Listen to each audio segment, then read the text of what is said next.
ബിൽക്കിസ് ബാനു കൂട്ടബലാത്സംഗ കേസിലെ പ്രതികളെ വിട്ടയച്ച വിധി റദ്ദാക്കി സുപ്രീംകോടതി. പ്രതികളെ വിട്ടയക്കാൻ ഗുജറാത്ത് സർക്കാരിന് അവകാശമില്ലെന്ന് സുപ്രീംകോടതി പറഞ്ഞു. പ്രതികൾക്ക് ശിക്ഷാ ഇളവ് നൽകിയതിനെതിരായ ഹർജികളിലാണ് സുപ്രീംകോടതിയുടെ പരാമർശം. ജസ്റ്റിസ് BV നാഗരത്ന അധ്യക്ഷയായ സുപ്രീംകോടതി ബെഞ്ചാണ് വിധി പറഞ്ഞത്. പ്രതിയുടെ മാറ്റത്തിനും നവീകരണത്തിനുമാണ് ശിക്ഷ വിധിക്കുന്നതെന്ന് കോടതി വ്യക്തമാക്കി. ഇരയായ സ്ത്രീയുടെ അവകാശവും നീതിയും നടപ്പാക്കണം.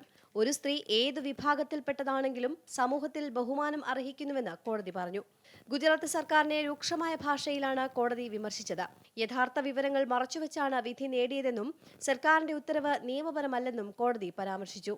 നിയമമനുസരിച്ചെടുക്കേണ്ട തീരുമാനമല്ല ഗുജറാത്ത് സർക്കാരിൽ നിന്ന് ഉണ്ടായതെന്നും കോടതി ചൂണ്ടിക്കാട്ടി. സുപ്രീം കോടതിയിൽ എന്തുകൊണ്ട് ഗുജറാത്ത് പുനഃപരിശോധനാ ഹർജി നൽകിയില്ലെന്ന് കോടതി ചോദിച്ചു. മഹാരാഷ്ട്ര സർക്കാരിന്റെ അധികാരത്തെ മറികടന്ന് ഗുജറാത്ത് സർക്കാർ അധികാരം തട്ടിയെടുത്തുവെന്നും കോടതി വിമർശിച്ചു. കേസിൽ ജീവപര്യന്തം തടവിന് ശിക്ഷിക്കപ്പെട്ട 11 പേരെ മോചിപ്പിക്കാനുള്ള ഗുജറാത്ത് സർക്കാരിന്റെ തീരുമാനത്തെ ചോദ്യം ചെയ്ത് ബിൽക്കിസ് ബാനുവും CPM നേതാവ് സുഭാഷ്ണി അലിയും TMC നേതാവ് മഹുവ മൊയ്ത്രയും അടക്കം സമർപ്പിച്ച ഹർജികളിലാണ് കോടതി വിധി പറഞ്ഞത്.